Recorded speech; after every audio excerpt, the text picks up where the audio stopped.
신명기 4장 32절에서 40절입니다. 신명기 4장 32절에서 40절 말씀입니다. 내가 있기 전 하나님이 사람을 세상에 창조하신 날부터 지금까지 지나간 일을 상고하여 보라. 하늘 이 끝에서 저 끝까지 이런 큰 일이 있었느냐? 이런 일을 들은 적이 있었느냐? 어떤 국민이 불 가운데서 말씀하시는 하나님의 음성을 너처럼 듣고 생존하였느냐? 어떤 신이 와서 시험과 이적과 기사와 전쟁과 강한 손과 편팔과 크게 두려운 일로 한 민족을 다른 민족에게서 인도하여 낸 일이 있느냐? 이는 다 너희 하나님 여호와께서 애굽에서 너희를 위하여 너희의 목전에서 행하신 일이라. 이것을 내게 나타내심은 여호와는 하나님이시여 그 외에는 다른 신이 없음을 내게 알게 하려 하심이니라.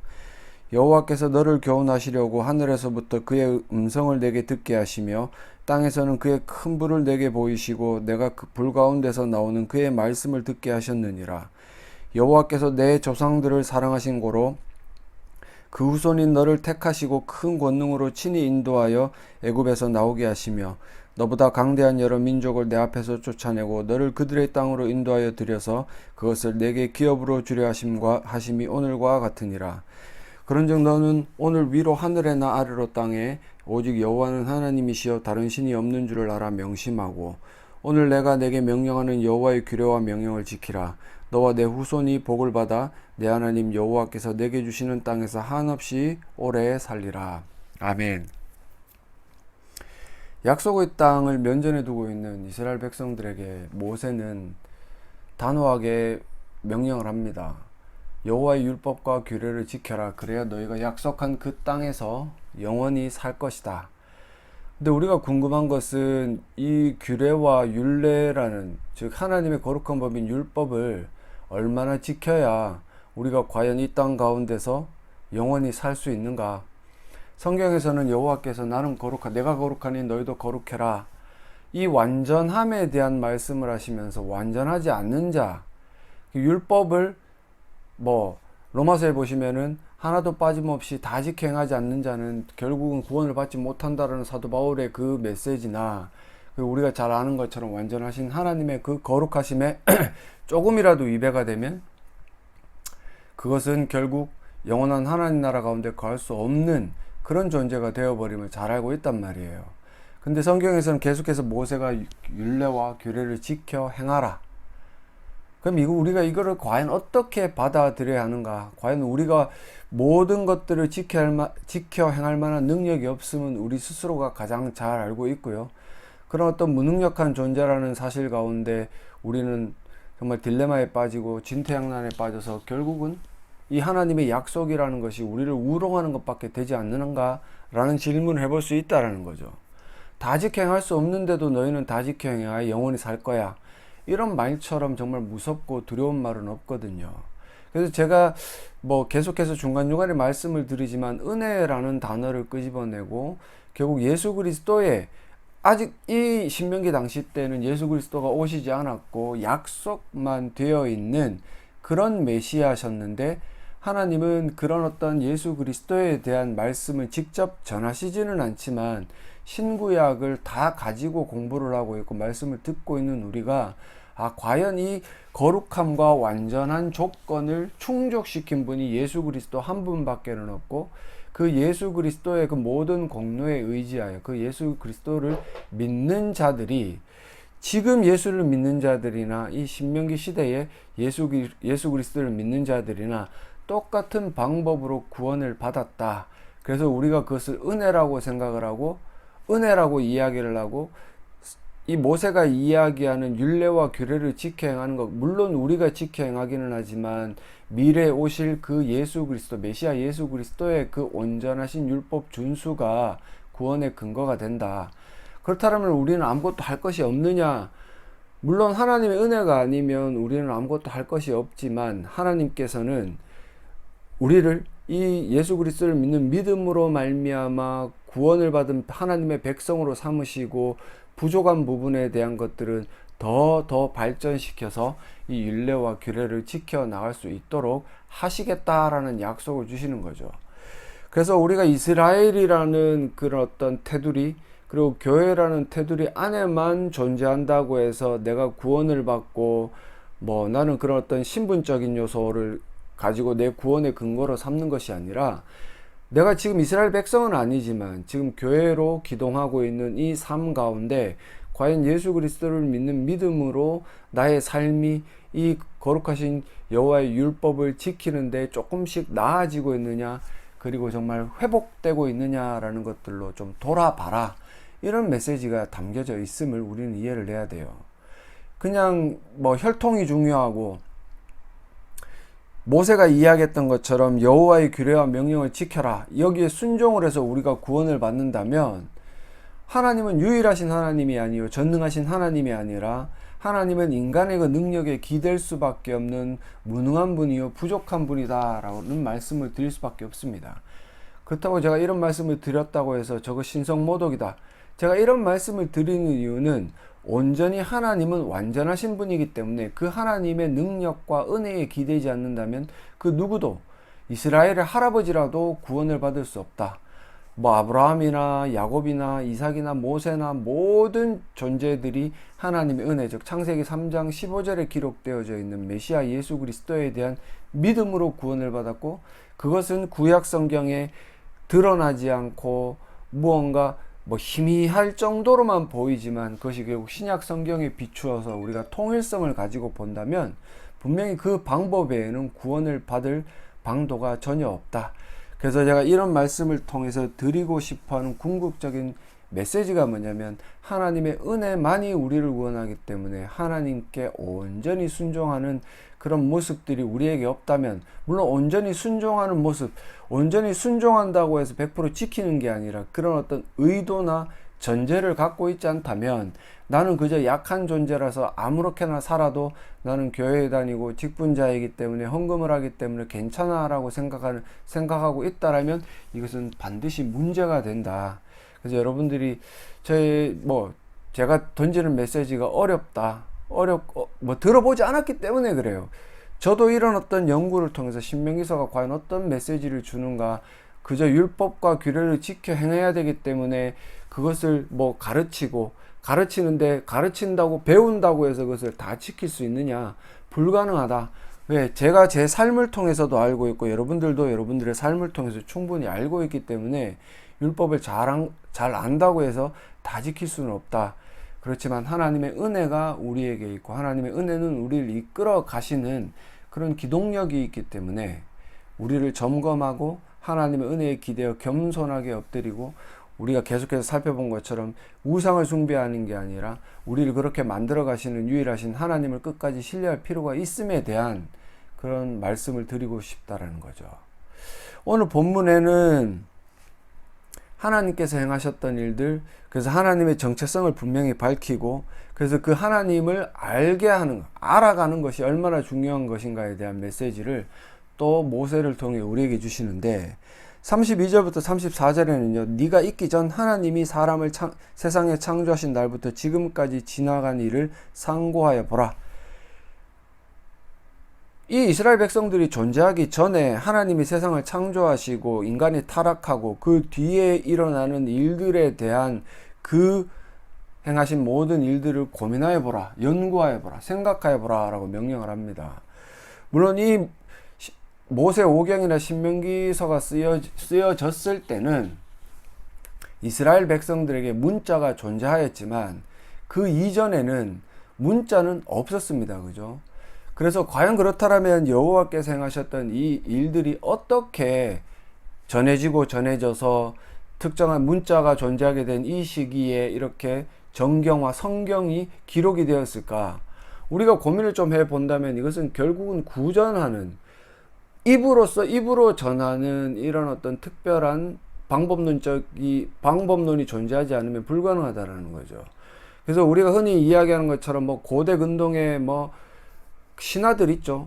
그 신하들이 결국 성경이 그 신하들을 참고해서 써졌다라고 주장하는 사람들이 있는데, 여러분들이 착각을 하시는 게 뭐냐면 이 구전하던 하나님의 행하신 일들, 즉 창세기 기사에 일어났던 일들, 노아 홍수 시대 그런 일들이 전해지는 것들을 그 문화권에서 카피하고 베꼈다. 물론 그들이 문자는 먼저 가졌지만 이런 하나님의 행하신 일들은 결국 거룩하신 하나님의 백성들을 통해서 이 계보를 통해서 이어졌고 그것들을 그들이 훔쳤다라고 밖에 설명을 할 길은 없습니다. 무엇이 아쉬워서 이 성경 기자들이 고대 근동의 신화 따위를 베끼겠습니까? 신화화라는 것이, 즉 신화라는 것은 신이 아닌 존재를 신화화시키기 위해서 인간들이 만들어낸 이야기일 뿐이에요. 그렇다면 우리가 아는 것처럼 이 성경이 고대 근동의 신화를 모방해서 적었다라면 우리가 믿는 하나님은 진짜 신이 아니라 인간의 이 지식으로 신격화시킨 존재가 될 뿐인데 제가 가진 믿음은 절대로 그런 게 아니거든요. 그래서 반대로 이야기하자면 하나님께서 이스라엘 백성들에게 주시기 위해 족장시대로부터 쭉 하나님께서 행하셨던 모든 일들을 전하게 하셨고 그리고 그런 지혜까지 주셔서 지금 이 시기까지 와서 모세가 이야기를 해요. 고민해봐라. 하나님이 어떤 일을 하셨냐. 하늘 이 끝에서 저 끝까지 이런 큰 일이 있었느냐. 이런 일을 들은 적이 있었느냐. 어떤 국민이 불 가운데서 말씀하시는 하나님의 음성을 너처럼 듣고 생존하였느냐. 즉 거룩하신 하나님의 음성을 듣고도 살아남은 존재는 없었다라는 이야기를 하면서 그만큼 이스라엘 백성들의 그 하나님께서 생각하시는 귀중함, 하나님이 사랑하시는 그 어떤 마음들을 대비적으로 보여주고자 하는 거죠. 그러면서 34절에 어떤 신이 와서 시험과 이적과 기사와 전쟁과 강한 손과 편팔과 크게 두려운 일로 한 민족을 다른 민족에게서 인도하여 낸 일이 있느냐. 이 다른 민족인 애굽, 그 애굽의 수장이 되는 바로는 그때 당시 때 인간이었고 왕이었지만 또 하나의 신이었습니다. 군사력이 강한 나라에 존재하는 왕이 자기 스스로를 신이라고 주장을 하면 다른 약한 나라들은 가장 강한 신이라고 생각하는 게 일반적인 문화였어요.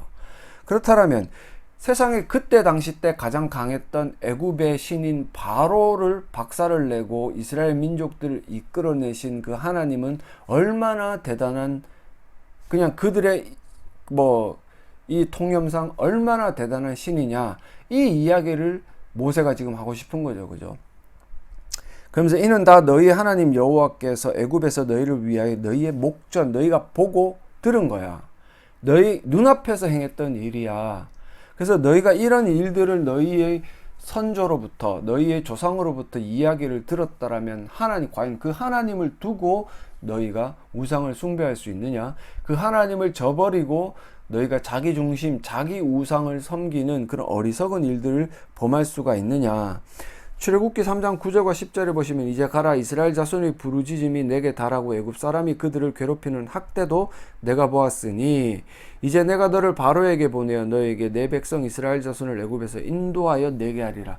하나님의 약속이 분명히 모세에게 선포되었고 이 일들은 바로가 그리고 그 애굽이 거의 멸망하다시피 하는 역사적인 사건을 통해서 이 이스라엘 백성들은 분명히 알고 있는 겁니다.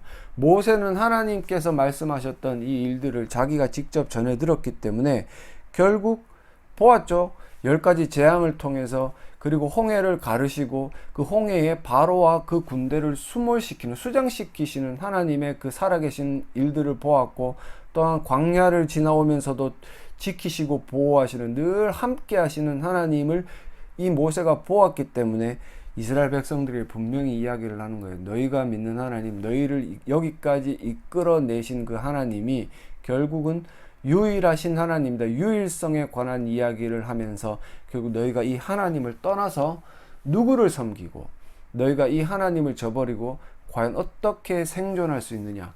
지난주에 말씀의 제목처럼 여호와의 신실하심에 기인하여 기동하는, 즉 여호와께서 주신 은혜가 아니면 절대로 살아 숨쉴 수 없는 존재들에 대해서, 그 이스라엘 백성들에 대해서 그 유일하신 하나님의 정체성에 관한 이야기를 지금 모세가 하는 겁니다. 그래서 그때 당시 때 가장 강력하다라고 생각했던 신인 바로를 무너뜨린 여호와, 그 여호와가 35절에 나오면 이렇게 묘사가 됩니다. 이것을 내게 나타내심은 여호와는 하나님이시요 그 외에는 다른 신이 없음을 내게 알게 하려 하심이라. 여호와가 하나님이다.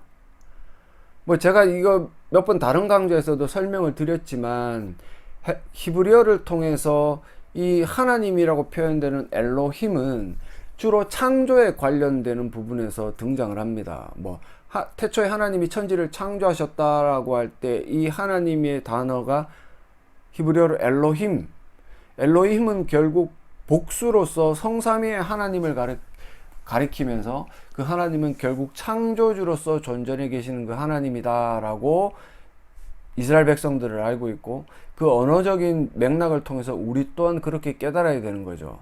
근데 오늘 모세는 뭐라고 이야기를 하냐면 여호와는 하나님이다 라고 이야기를 하면서 야훼라는 단어를 먼저 끌어들이면서 이 야훼가 결국은 창조주가 되신다라는 그 묘사를 하고 있는 겁니다. 또 야훼라는 말은 제가 뭐라고 말씀드렸습니까? 야훼, 우리가 흔히 여호와라고 읽는 그 단어는 히브리어로서 야훼예요. 야훼.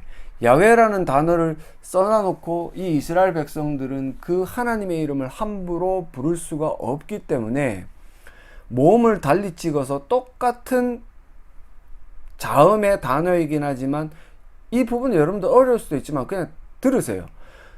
히브리어는 이렇게 자음을 적어놓고 점처럼 쓰여져 있는 모음의 위치를 변화시키면 다 그 발음이 바뀌어져 버립니다.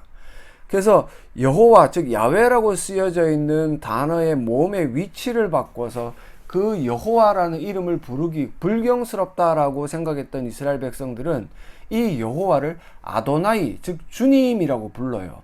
아도나이라는 말은 주인, 그죠? 우리가 흔히 신약 성경에서 예수 그리스도를 주님이라고 고백할 때 그 단어와 아도나이는 같은 말입니다. 그래서 결국은 이 여호와라는 말은 통치자, 이스라엘을 다스리는 분. 그 이스라엘을 다스리는 분이 어떤 분이냐? 온 우주 만물을 창조하신 엘로힘이다, 즉 하나님이다 라고 모세가 이야기를 하면서, 바로 따위가 과연 이 세상 우주 만물을 창조했느냐? 하지만 우리가 믿는 하나님은 이 온 우주 만물을 창조하신 창조주이시기 때문에 너희가 이 유일하신 여호와 하나님 외에 다른 신이 없음을 알아야 된다. 우상숭배의 죄가 물론 지금 본격화되지는 않았지만 율법을 받으러 간 모세가 돌아오지 않자 아론을 통해서 금송아지를 만들었던 이스라엘 백성들의 전적을 돌이켜 본다면 그들을 이끌어내시고 그들이 스스로 따르고 있다라고 생각하는 여호와 하나님이 어떤 존재라는 사실을 명확하게는 잘 모른다라는 거죠. 분명히 하나님께서는 형상으로 만들지 말라. 나는 여호와 하나님 유일하시고 무소부지하시고 형상이 없기 때문에 너희가 나를 너희의 어떤 지성이나 이성의 그 어떤 판단 기준에 맞게끔 재단하지 말라라고 말씀하신 그 정도로 이때 당시에 이스라엘이나 지금 우리가 믿는 여호와 하나님은 유일하시고, 유일하다라는 말은 그 하나님 한 분 외에는 신이 없다라는 말이에요. 신이라는 존재에 대해서 어떤 정의를 내리더라도 여호와 하나님을 제외하면 다른 존재는 신이 없기 때문에 과연 우상을 만들어서 그것을 하나님처럼 믿는 것은 잘못된 일이다, 이런 말을 지금 모세가 하고 있는 겁니다. 그래서 이런 어떤 여호와 하나님, 즉 창조주요 통치자이신 여호와의 통치를 받고 있는 너희가 분명히 알아야 되는 것은, 그 여호와는 하나님, 즉 온 우주 만물을 창조하신 분인데, 그 32절로 넘어가면 세상을 창조하신 날부터 지금까지 이스라엘 즉 아브라함으로 시작해 족장 시대를 거쳐서 애굽을 출애굽한 이스라엘 백성들과 함께 하신 그 하나님에 대한 이야기들을 하고 있고, 그 하나님이 얼마나 큰 일을 행하셨느냐, 이 고대 근동 시대에 절대 군주의 그리고 절대 신의 역할을 감당했던 바로와 그 애굽을 무너뜨린 하나님이시다라는 이야기를 지금 모세는 하고 있는 겁니다. 출애굽기 3장 14절에 보시면 하나님이 모세에게 이르시되 나는 스스로 있는 자다. 또 이르시되 너는 이스라엘 자손에게 이같이 이르기를 스스로 있는 자가 나를 너희에게 보내셨다. 즉 어떤 존재도 스스로 존재하는 경우는 없습니다. 물론 진화론에 거쳐서 뭔가 뻥 해가지고 생겨났다라고 이야기를 하지만, 인간의 지극히 과학적인 상식이나 이성적인 사고 판단으로 뭔가 출발이 없다면 아예 시작된 어떤 그런 환경이 조성되지 않는다면 현상은 드러나지 않는 거죠. 그죠? 출발이 없다면 현상은 드러나지 않아요. 제가 지금 선풍기를 틀어놔서 잡음이 섞일 수도 있겠지만 저 선풍기도 인간이 만들었고, 제가 지금 바라보면서 찍고 있는 저 스마트폰도 인간이 만들었고, 이런 식으로 올라가다 보면 과연 지금 우리가 살아 숨쉬고 있는 나라는 존재 자체도 시작점이 있는데, 우리가 믿는 하나님은 그 시작점이 없으신 스스로 존재하시는 분, 그렇기 때문에 그 하나님을 우리가 믿고 있다라면 그 하나님을 넘어서는 사고와 넘어서는 존재에 대한 인식, 넘어서는 정체성에 대한 어떤 고민들은 해서는 절대로 되지 않는 겁니다. 서론에 제가 말씀드린 대로 하나님께서 말씀하신 그 은혜로 예수 그리스도를 통해 구원을 받았다. 그죠? 그래서 이런 율법을 우리 스스로는 지켜 행할 수 없지만 예수께서 지켜 행하신 그 어떤 모든 공로를 우리가 믿음으로 구원을 받고, 그런 믿음이 있는 자들은 하나님께서 발전하게 만드셔서 이 율법을 지켜 행할 수 있도록 도우신다. 이런 말씀들을 드리면 믿지 않는 분들이 있어요. 뭐 이 구약 시대에 예수가 있냐. 근데 그 예수 그리스도가 우리가 성삼위 하나님, 즉 우리가 믿는 하나님이라는 사실을 인정하고 고백한다면 그 AD 딱 시작되는 시점에 예수님의 모든 십자가의 공로가 인간의 타락했던 그 에덴 동산의 그 시점까지, 그리고 앞으로 예수님이 재림에 오실 그 시점까지 전 인류의 역사를 통해 영향을 미친다는 것은, 그것을 믿는 것은 그렇게 어려운 일은 아닌 거죠. 그죠? 제가 왜 이런 말씀을 드리냐면, 내가 믿는 하나님이 유일하신 하나님, 유일성에 대한 이야기를 하고 싶은 거예요. 여러분들이 유일하신 하나님을 믿는다라고 이야기를 하면서도 교회에서 유일하신 하나님을 넘어서는, 통치자이신 하나님을, 예수 그리스도를 넘어서서 주인 행세하고 뭔가 욕심을 부린다면 그게 분명히 무언가 문제가 있다라는 것을 깨달아야 되고, 그것을 깨닫기를 제가 여러분들에게 원하기 때문에 말씀을 드리는 거죠. 인간 스스로가 우상을 숭배하는 것은 결국 제가 자기 숭배라고 분명히 말씀을 드렸어요. 뭔가 부처 상을 만들어 놓고 이상한 것들을 많이 만들어 놓고 거기에 대해 염원을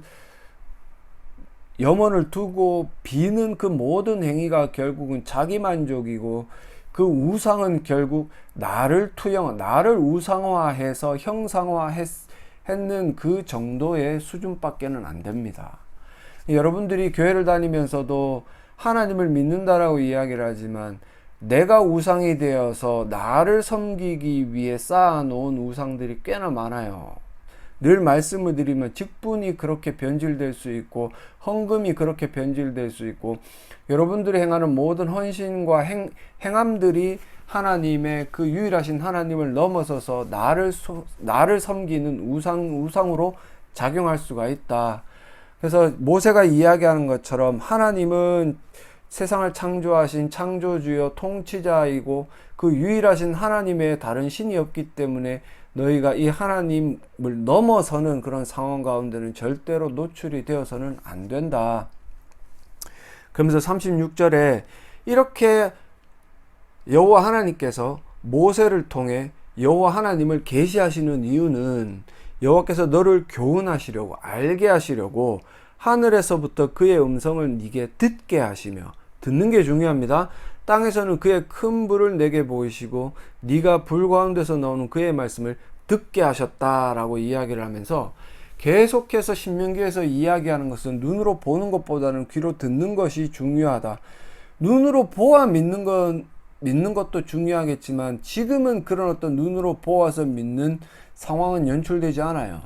다만 귀로 듣고 말씀을 듣고 믿는 이 상황이 우리에게 중요하기 때문에, 그때 당시 때나 지금이나 그게 중요하기 때문에 모세는 들어야 됨에 대한 강조를 하고, 또 우리가 잘 아는 것처럼 6장으로 넘어간다면 쉐마에 대한 이야기도 그런 의도에서 드러나는 거죠. 그죠? 그러면서 37절에 여호와께서 한 번 더 32절과 34절에 언급됐던 내용들이 다시 한 번 더 반복이 된다는 얘기는 중요성을 가지고 있다라는 거죠. 그죠? 여호와께서 네 조상들을 사랑하신 고로 그 후손인 너를 택하시고, 이 네 조상들은 누구예요? 족장 시대 때 아브라함,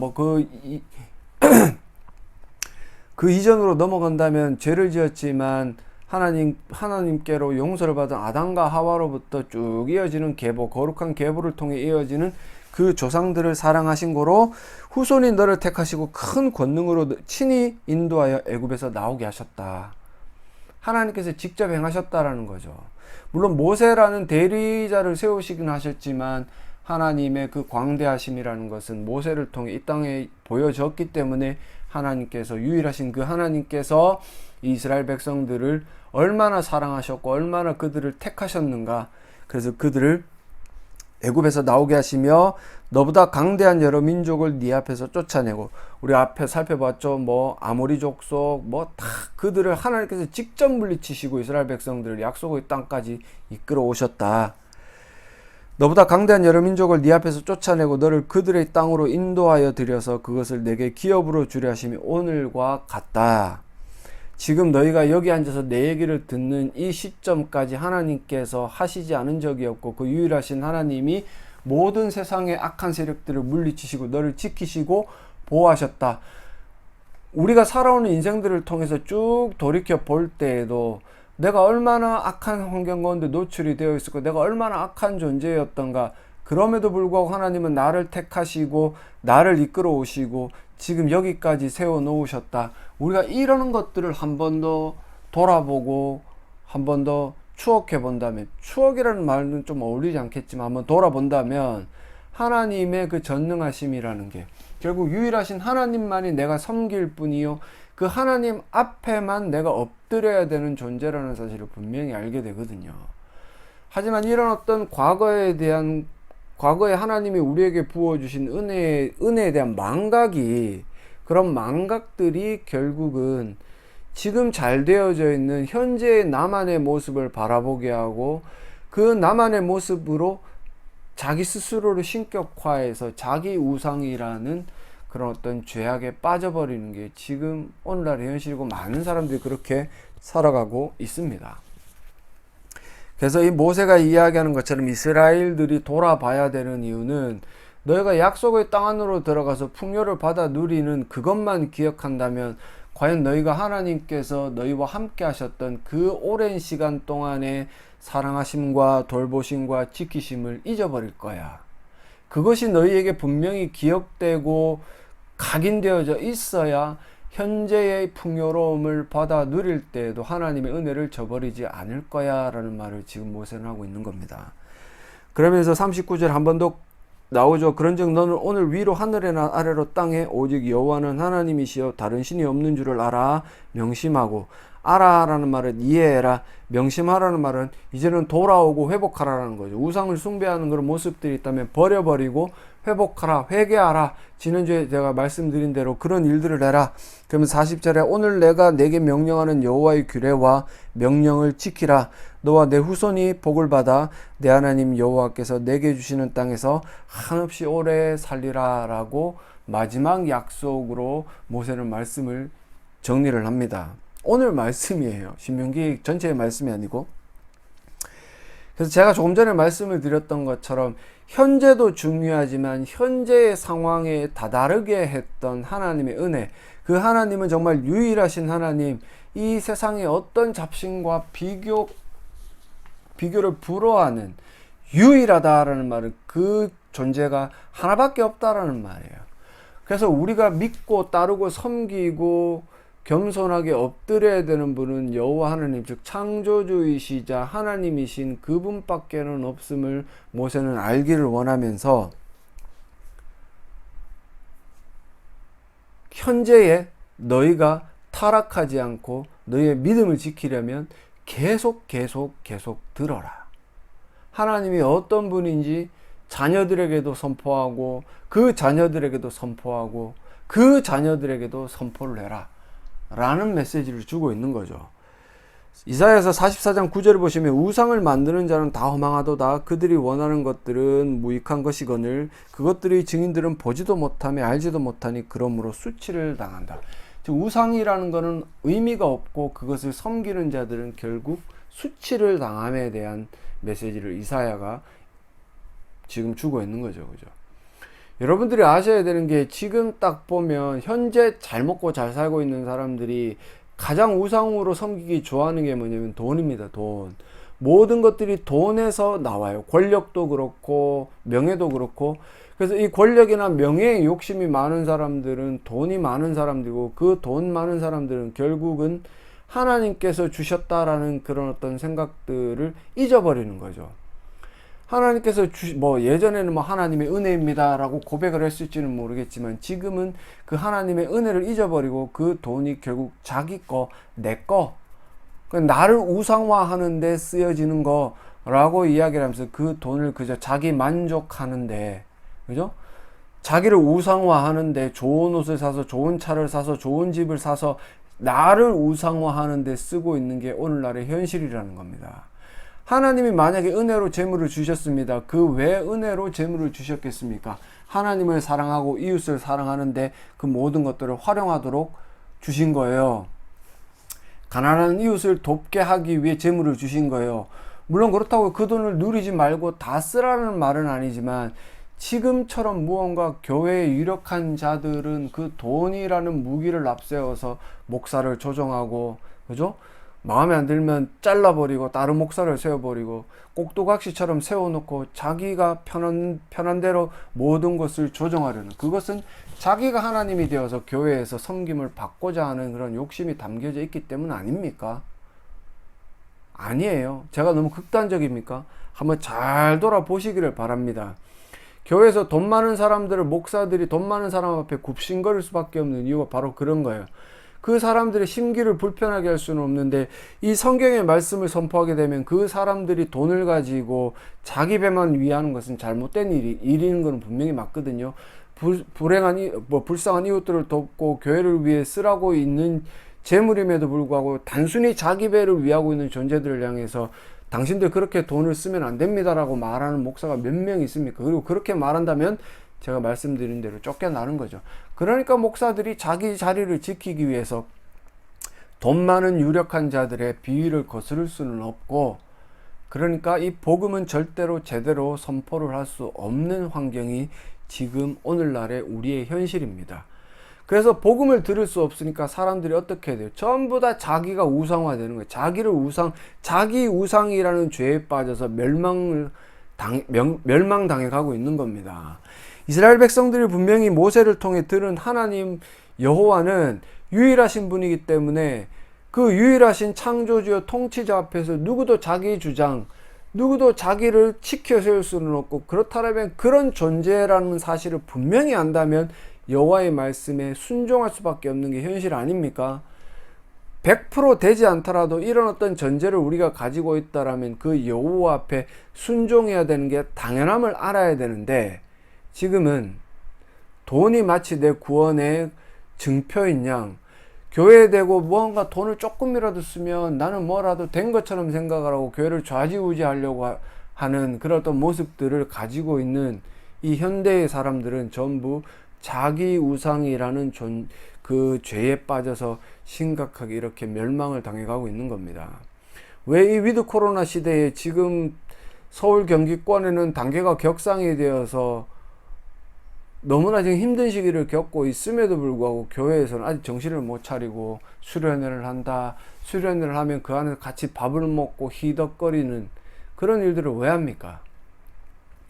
유일하신 여호와 하나님께서 하나님을 사랑하고 이웃을 사랑하는 것, 이웃을 사랑하면 이 코로나가 하루빨리 없어질 수 있도록 교회가 협조하고 교회가 발벗고 나서야 되는데, 교회는 자기 만족을 위해서, 목사 한 명의 개인의 만족을 위해서, 물론 표면적으로는 수련회를 해야 성도의 성장이 있다라고 주장할지는 모르겠지만, 그 성도의 성장은 수련회 한 번으로 되어지는 게 아니라 꾸준한 가르침을 통해 듣게 만들 때 가능하기 때문에, 그것 또한 핑계는 절대로 되지 않습니다. 결국 지금 이 시기에 이런 위드 코로나 시대에 수련회를 감행을 하고 조심성 없이 모이는 이런 어떤 교회들의 모습은 결국 목사 개인이 자기를 우상화한 거고, 장로들이 자기를 우상화한 거고, 아니면 그 교회 자체가 그 교회 자체를 우상화한 것이다. 하지만 성경에서는 우리가 믿는 여호와 하나님은 유일하신 분이고 그 유일하신 여호와 하나님을 떠나서는 우리가 기동할 수 없기 때문에 이 여호와 하나님의 뜻이 가장 우선이고 먼저요. 그것을 우리가 이해한다면 이 모세가 이야기했던 것처럼 여호와의 규례와 명령을 충분히 지켜 행할 수 있다. 그런 존재만이 진정 하나님의 택함받아 사랑받는 존재요. 그리고 하나님의 은혜 가운데 거하는 존재라는 사실을 명심하셔서 여러분들 스스로가 여러분들의 교회나 여러분들 자신을 점검하셔서 내가 이 하나님을 믿고 있는데 이 하나님 여호와 하나님을 얼마나 유일한 존재로 생각하고 있는가, 이 유일한 존재이신 여호와 하나님의 명령에 얼마나 내가 순종을 하려고 애를 쓰고 있는가 고민해 보시는, 그래서 이 무더운 날씨 가운데 이 위드 코로나 시대에 하나님의 은혜와 평강 가운데 늘 거하시는 귀한 주의 백성들이 되시기를 간절히 소망합니다.